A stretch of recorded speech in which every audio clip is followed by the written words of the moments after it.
রমেশ বিবস্ত্র অবস্থায় ফিরে এলো। আমি জানি ছাগলটা তুমি নিশ্চয়ই ওই অপদেবতার কাছে দিয়ে এসেছো, কিন্তু এভাবে আর কতদিন চলবে বলো তো? এই তো আর মাত্র একটা কাজ, এই কাজটা শেষ হয়ে গেলে সব সমস্যার সমাধান হয়ে যাবে।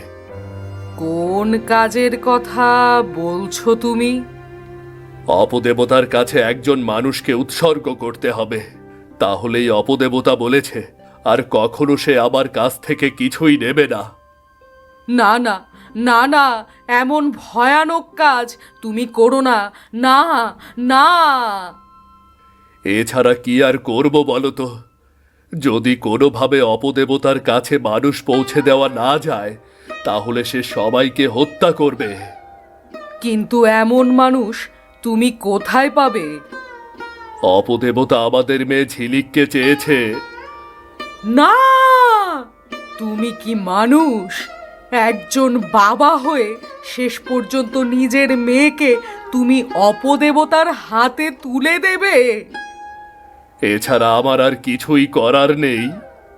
আমার মাথায় একটা বুদ্ধি এসেছে। তুমি বনদেবীকে অপদেবতার কাছে তুলে দাও, তাহলে অপদেবতা বুঝতেও পারবে না।